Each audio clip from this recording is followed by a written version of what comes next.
right. Hello, everybody. My name's Johns Hopkins, and welcome to our Friday afternoon virtual histories talk series.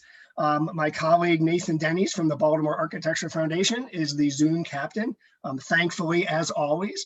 And if you're just tuning in for the first time, thanks for joining us. If you've been with us for a while and lost count, this is our 25th talk in this series we got going pretty much right as the COVID lockdown started, and it's been so fun. We've just been rolling with it. Want to say a quick thank you to everybody who's made a voluntary contribution. Both Baltimore Heritage and the Baltimore Architecture Foundation are small organizations, and your support is very, very helpful, and we really thank you for it. Before introducing Ryan Patterson, I just want to make a quick announcement that next week, Ed Pappenfuss, the retired state archivist, is going to join us on Friday afternoon to talk about Thomas Poppleton. If you know the Poppleton neighborhood, that's him, but also the Poppleton plan, maybe even more significantly for Baltimore, helped shape Baltimore City. So we're going to learn from Ed on that one. And with that, I am going to say thank you to Ryan Patterson for joining us. Ryan is a public artist. He was formerly with the Baltimore Office of Promotion in the Arts, where he was the public art administrator and staff to the Public Art Commission. He spent a number of years documenting and trying to follow through on public artwork in the city, including artwork in public schools, which is very much part of the city. And his kids and my kids are on the same summer swim team in the Bolton Hill swim pool arena when that season is allowed to happen. So with that, I'm going to say thank you, Ryan, and turn it over to you to share your screen and get us going. Oh, wait, I'm sorry, Brian. A reminder that we're going to have some time for questions and answers at the end. And if you do have a question, please put it in the chat box. We're going to try to take all those in the order that they come in when, say, in about 25 minutes from now. All right, thanks. All right, Ryan, can you unmute yourself? Or Nathan, can you unmute Ryan? Earth to Nathan or Earth to Ryan? Here we go. Are we good? You're good. Thank you. Sorry about that. Thanks for everybody who joined us today. Thanks for that introduction, Johns. Really appreciate everybody taking a little bit of time to come listen to me tell the story about these artworks at our lovely Lake Clifton High School. As John said, I worked with a lot of great people to document, not only try to keep the public art program in the city active, but to document the works that are located across the city. There are phenomenal stories behind every work of art as you dig into it. And I find especially there's a lack of general awareness around some of the works at schools, which have are truly some of the gems of the city's collection. And so we want to focus on Lake Clifton High School as this really unique scenario. That's almost like a little, a great small model for the rest of the system of the kinds of works that are located here, and also the kind of bizarre middle space they've ended up in as far as their care and collection. So I'm going to start with a little history about Lake Clifton. I think a lot of us are probably familiar, but it's an interesting context for the artwork. Lake Clifton is located within the urban park and National Historic District known as Clifton Park. And prior to becoming a Baltimore City public park, the area was farmland and served as the summer residence of Captain Henry Thompson from 1803 to 1837. After being developed further by the merchant and financier Johns Hopkins, who we all know, under the Hopkins ownership, this site became a summer home for that family, but it also included a large sculpture collection and garden.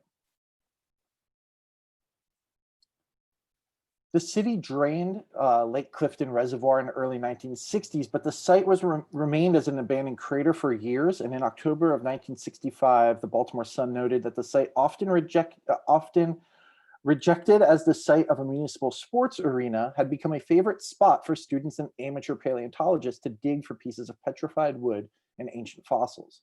But the idea of filling in that former lake to build a school had been in place for years. In 1963, the city's Architectural Commission awarded Dodson, Smiley, Orrick, and Associates the contract to design Lake Clifton Junior High and Senior High School. The estimated cost of the school at that time was $3 million. Plans were delayed, but in 1967, the Department of Education was seeking bids to build Lake Clifton High School at a new budget of $11,290,000. The facility expected to break ground in 1968. And in 1968, Clifton Park became the central area to move and stage the Maryland National Guard troops who'd been brought to the city for the Baltimore riot.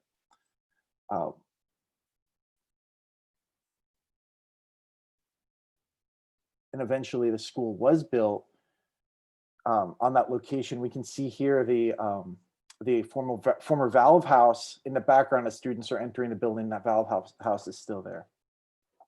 While the school was designed for a baby boomer generation that had a tremendous number of students, it was the largest high school campus on the East Coast at the time it was built, but it could never sustain that population over time. So here, this pretty recent picture shows that in its most recent most recent situation before the school was closed, it housed 3 different academies built into that, split up in that building because it couldn't sustain one single school population across the board.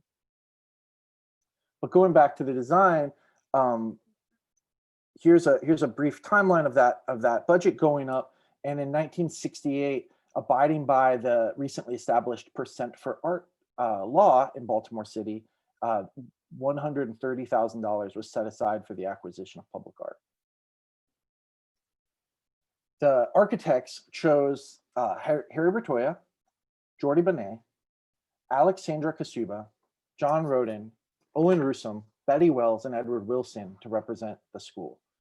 It's pretty amazing that the program would choose more than one artist and have the amount of budget to spread over so many commissions.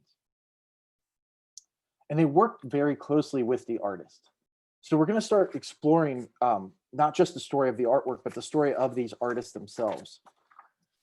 And here's a picture of the architects, a staged photo about the public art process where the the architects are meeting with Betty Wells.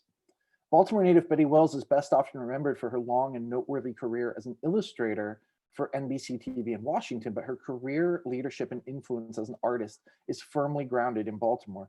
She earned her degree from the Maryland Institute College of Art in 1948, began her professional career as an illustrator for local publications and news outlets. It was through that work that she became friends with then Councilman William Donald Schaefer and a close advisor to him as he became mayor. As an artist, and not only an artist, but an advocate for the arts, Betty Wells helped introduce William Donald Schaefer to the concept of a percent for art program that was put into place in 1964. I think because of Betty's close relationship, she received a lot of the earliest commissions for schools in the beginning years of the program, and had put aside her illustration work to be pretty active in the public art realm as a mosaic artist. And we can see in this interesting physical photo of a physical model of a rendering, the way students who were going to be going down the hall of the school were expected to experience Betty's mosaics on both sides. This was something that was applied across the board to every artist other than Harry Bertoia, that they would be given these mural spaces, wall-mounted areas to exhibit their work in these parallel hallways that occur in each column of the campus. And we are fortunate enough to have these amazing shots of Betty actually building her work. It's fairly common these days for artists to work with a fabrication company or a studio that may actually build a work that they design or have just overseen the creation of. But I think what's really unique here, and we see, is that the height of these artworks in these kind of mid-century period are artists physically involved in the design and creation of their pieces. And while she clearly does have assistants here helping to assemble these glass tile mosaics, I think that Betty was intimately involved in this work, and it probably can be said across the board. Unfortunately, we don't have as many process shots from the other artists, but these just show the kind of rigorous level and hands and work that went into this. I saw a note today that it's like when we buy public art, sometimes we decide if the art's worth the money, but the art is usually the outcome of many people coming together to conceive of, fabricate, and install something that is expected to be experienced by the public. Here's an unfortunate dark shot that ended the slide series I found of Betty's installations, but surprisingly, here's the work now. So this is probably one of the works in the best condition at this date. All the works have some damage and probably haven't seen any actual conservation over the last 40 or 50 years, but this has held up incredibly well. And we can see like the light just bouncing off of the glass tile mosaics. Here's some detail of exactly how finely assembled this piece is. And then a very common thing is that some of the pieces may have been chipped away, or at some point some kind of botched conservation may have happened, and that's across the board. Another artist in this collection is this phenomenal work by Jordi Bonet. Jordi's another very prolific public artist with a long career, and he's actually considered a Canadian artist, though he's born in Barcelona, Spain. As a child, just growing up in Spain, just after the Spanish Civil War, at the age of 7, he fell out of a tree, broke his arm, and obtained gangrene to the point that it had to be amputated. So not only is his career as an artist compared to any other artist prolific, but a disabled artist working throughout the 60s and 70s to make an incredible number of large scale and high profile works. He was really like a globetrotter at the time and pretty well known, but I think his name is kind of faded because most of his works were in the public realm. But he worked specifically in cast aluminum using found objects layered up to create assemblages that create compositions that are both abstract and narrative. Imagine that this was being created right at the end of the space race with imagery of celestial reference. There's kind of a man in the moon look going on here, but then also these things that are clearly like drums and round balls laid under a tarp and then all cast into aluminum, a big aluminum facade. Baltimore has another one of his works at the Walbrook Middle School. That's pretty interesting. Another local artist is Lansing Rusum, who maintained a clay studio and wood shop with his wife in Moncton, Maryland for many years, and was also a kind of like to-own artist in the mid-century years. There's a Baltimore Sun article where a man describing buying his mid-century modern home in Pikesville said, it looked like a Pan Am airport lobby until we got the Rusum's furniture in here, and it really warmed the place up, and now we'll only shop with them. So I think that they were kind of a hot commodity, and I just am blown away by the kind of vernacular that he includes in this work of this sort of it seems biological, but also like maybe like aerial photographs of a rural landscape. It grows. It's not it seems to mass on the corners and reach to the center, but there's these negative spaces that become their own form.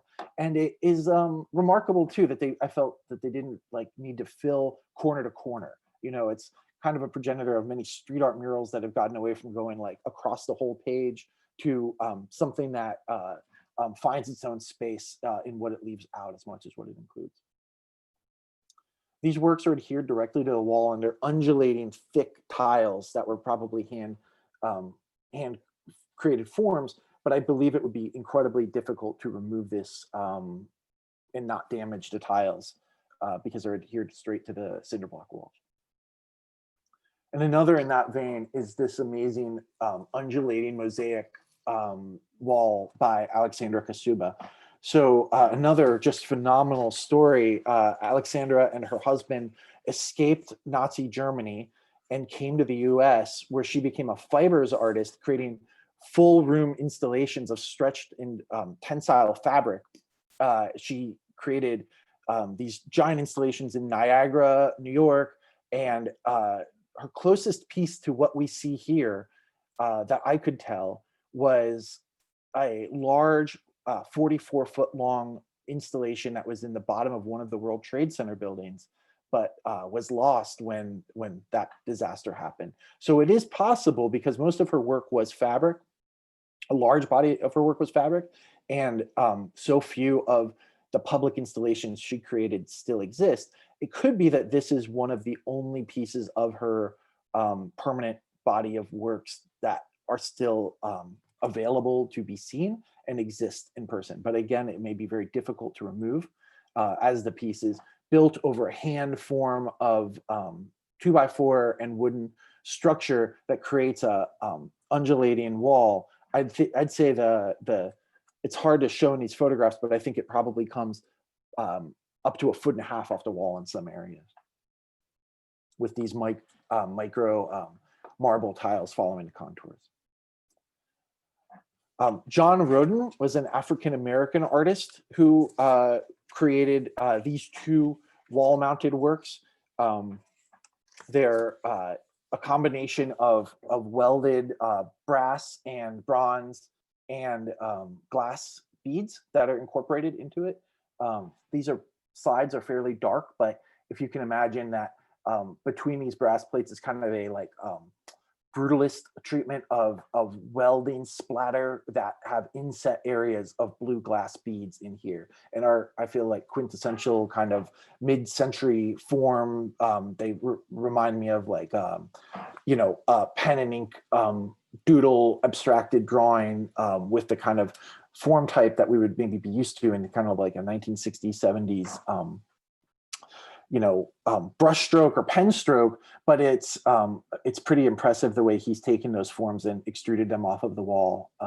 The pieces are quite large, probably 12 feet wide. And then one of the most interesting and remarkable works is Second Genesis by Edward Wilson. This is, I'll venture to say,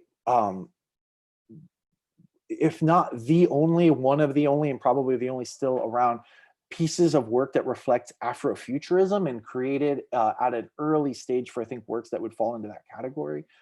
Edward Wilson creates these he's an African-American artist that actually grew up in Morgan Park, but spent most of his career at SUNY College in upstate New York, but has a number of public works, and the only one I found in this vein, it's such an odd choice, but interesting to place into a school environment. It's literally like a depiction of automaton robots being churned out, kind of a human cyborg form being churned out on a mass scale. The piece includes positive and negatives, clearly to illustrate a form of like molding and creation, but also found object in strange ways. Piece here, I thought I had a detail of this, but they're actually just like right off the counter shower heads and knobs used in the piece. As you get closer to some of them, like you could realize it's like a radio dial maybe that was created. But these are cast aluminum set inside of like steel panel, and they actually probably could be removed quite easily.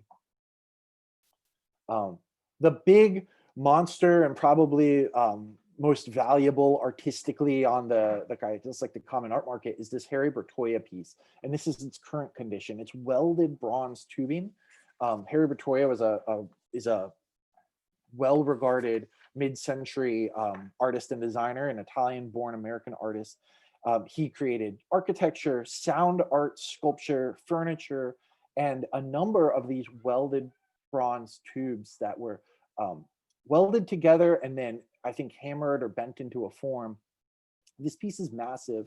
And when I discussed it and shared what I knew about it or had photos of it with someone who's putting together a Bertoia exhibition, they noted that it may be, there is just not another piece like it. The form is gigantic. You can see it looking across the school library into this atrium where it sits. It's visible here. Looking through the windows of the atrium, the piece is easily 8 to 9 feet tall. And this is me standing, I'm 6 feet tall and I'm standing at almost full height inside of it to photograph the interior. There's more art there too. So how did this get there? We realized, as I did research, I realized there was a few $1,000s set aside at the beginning of the project they hadn't accounted for. And I found that the architect firm had suggested maybe the artwork, that money should be used to purchase artwork for outside of the auditorium. And so when I found this, I thought, did they just find $1,200 and purchase this classical marble statue by C.A. Fiken? And as I looked into it, it's hard. I could find a record of this sculpture in this Belgian artist catalog. There's a museum dedicated to him in Belgium, and there's a photograph of this. I have not been able to tell if this is a recreation of that work or possibly the original, but I don't believe that's the case. I don't believe it was purchased with that extra money, though it is located outside of the auditorium. I believe this was actually moved when Eastern High School occupied Lake Clifton. As I mentioned in the beginning, multiple schools have occupied this building, and at one point, to address the declining population, they closed Eastern High School and moved that population in. And one of the things they did to try to merge and ingratiate the student culture was to move two artworks, or move a handful of the artworks from Eastern to this school. So here we see the work in its current condition. It's got some damage, but it is definitely still a relatively, there's a lot of pencil drawing on it, but it's otherwise able to be repaired. But the Shepherd is the famous example that is outside of Eastern now. This sculpture, dedicated to Liza Woodworth Reese, was actually moved from Eastern to Lake Clifton. And then after that, I guess like that name for the school's student body ended, and they no longer considered Eastern a part of the Lake Clifton campus, the Alumni Association petitioned to have this piece moved back, and it now exists back on 33rd Street outside of Eastern. I believe that this piece was a similar move, and it just never was returned back to Eastern. And I wouldn't want to go without acknowledging that there's a number of student created works. A lot of times when I've gone into schools to research the artwork, there is a question of, but like, what about this and what about this? But artwork ends up at schools in a number of ways. What I've been talking about specifically is works that were commissioned through the city's 1% for Art program, where these works are probably just as meaningful for the students who created them. They were not commissioned per se through the city's program, or are not considered part of the city's public art collection, but they were student probably teacher-led contributions to the school. So if you move through the building now, you do notice these. You know, and I do want to talk about that student experience just in closing here. You know, I've thought long and hard about these works and kind of what they mean. I've really rushed through describing them in detail today, but I really wonder, and I haven't not found enough chances to hear directly from the students who moved through this school. Thousands and probably tens of thousands of Baltimoreans graduated from Lake Clifton High School and have their own experiences of walking past these works and seeing them in person, and what they meant, and if they ever did stop and examine them like these posed images, I don't know, but I sure would love to know more. This school, in closing, I'll just say that the school currently is vacant. It is being offered by the city for sale, and it is very likely that Morgan State University would be the institution to pursue purchasing it. And Morgan State has expressed some interest in acquiring the artworks that are easy to remove and relocating them to campus somewhere, which is a really great thing to know. I think it'll be wonderful for this pieces to be incorporated into Morgan's campus. But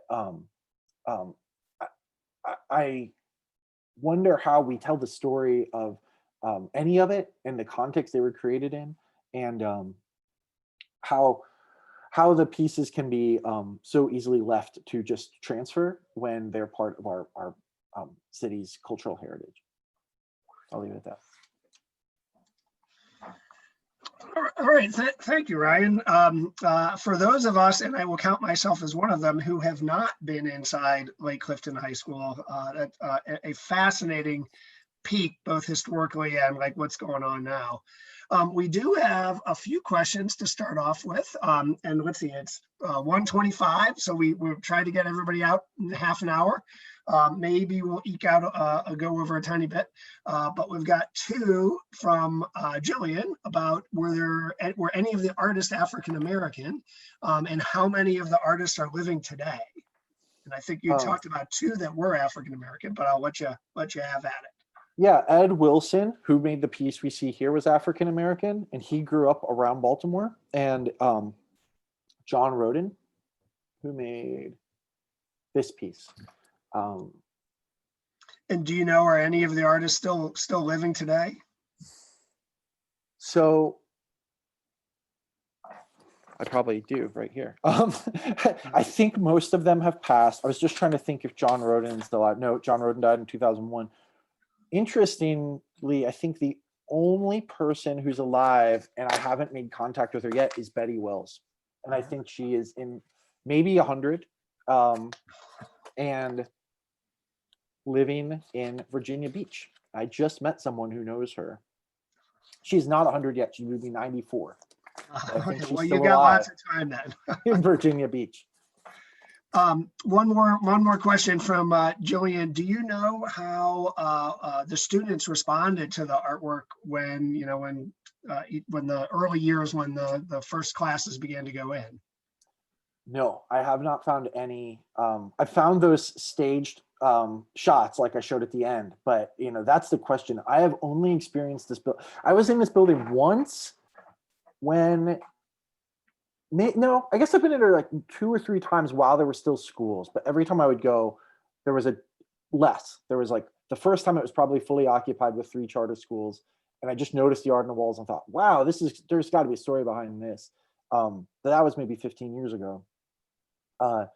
As I've gone, the schools have just declined, but no, I've never heard student experience contemporary or from when it opened about those work. Got another question from Ed Guntz, who also notes that Betty Wells did the courtroom sketches for NBC. But Ed asks, how site specific were the pieces versus just off the shelf? It's a good question.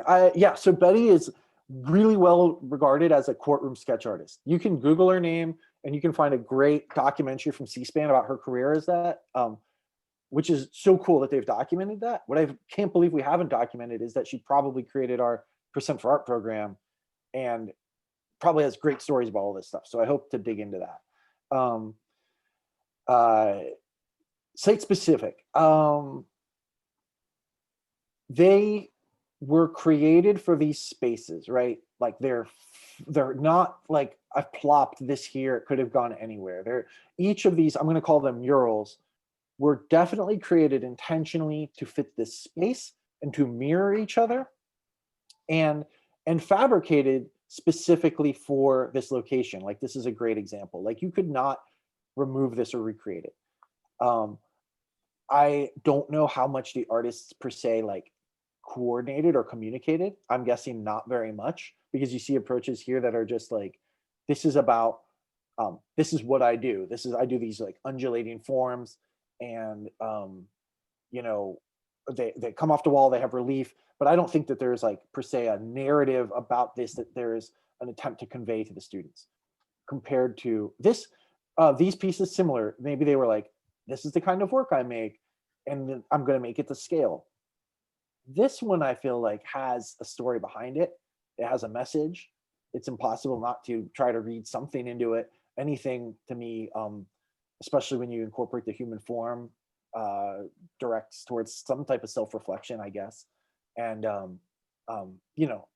so they're completely different approaches. I do feel like they were created for these locations, but maybe with each artist taking their own spin at why they felt like it would belong in a school. All right, we got one more here. The question about, is the 1% for Art program still in effect? Yeah. So that's a great question. The Percent for Art program is still in effect, technically on the books for the city.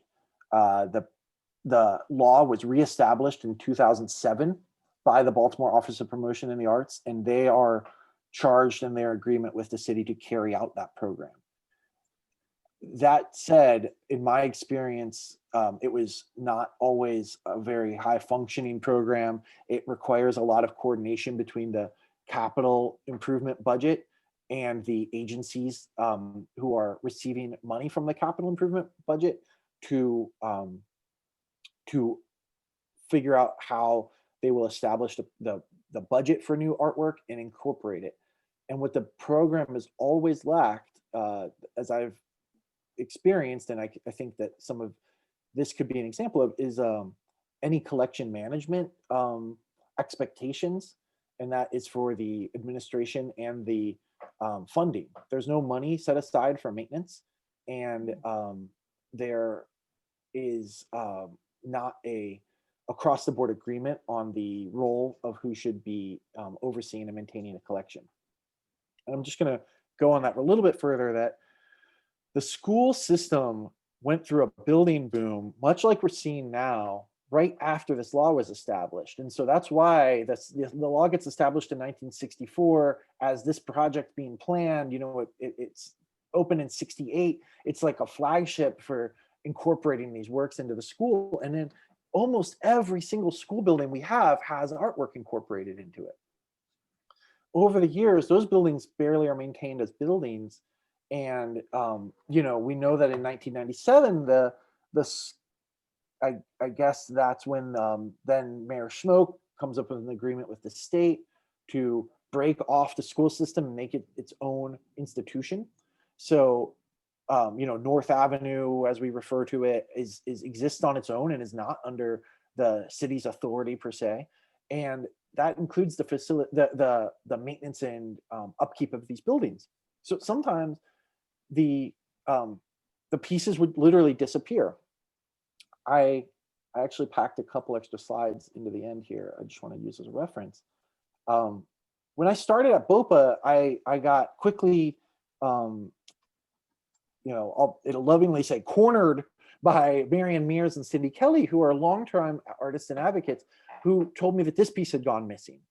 And I think in some ways it just literally disappeared. The school wanted to build a new sidewalk, and the sidewalk was there. One day the sidewalk was there and the sculpture was gone. Nobody could say what happened to it. Nobody could say if there was a work order to remove it or if it had been just scrappers showed up at our prestigious Baltimore City College in the middle of the night and took it. When I asked people who work at the school if they knew what happened to it, they said, no, but it was ugly and I didn't like it. But, we talk a lot about how underrepresented the city's collection is.